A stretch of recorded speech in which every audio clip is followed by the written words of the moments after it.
गंगापूर तालुक्यातील लासूर स्टेशन येथे प्रवाशांच्या सोयीसाठी शासन दरबारी आमदार प्रशांत बंब यांनी प्रयत्न करून नवीन बस स्थानकाच्या इमारतीसाठी तब्बल 3.5 कोटी रुपयांचा निधी मंजूर करून आणला व प्रत्यक्षात कामालाही सुरुवात होऊन बस स्थानक पूर्णत्वाच्या मार्गावर आहे।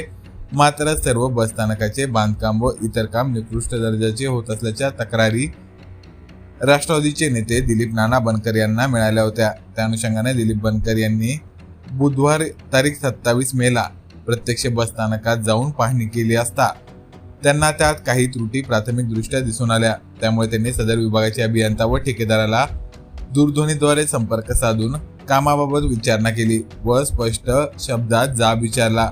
मात्र त्यात त्यांचे समाधान न झाल्याने त्यांनी शुक्रवार तारीख 29 मेला थेट छत्रपती संभाजीनगर येथील संबंधित कार्यालयात जाऊन माहिती घेणार असल्याचे माध्यमांशी बोलताना सांगितले।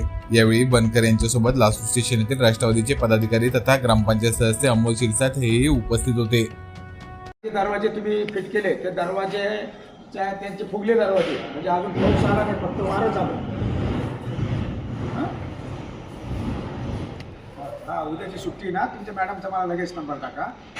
त्याची मस्ती मी जिरवेन त्या कॉन्टॅक्ट लाईन होत्या माझा तो मस्ती आणली त्याला फार तो कोणाच्या जोर उड्या मारतो ना तो सुद्धा माझ्या समोर येणार नाही। त्यांना पैसे घेऊन मोकळा झालेला आहे तुमचा समजलं ना। हां आचार्य मॅडमचा नंबर टाका मला।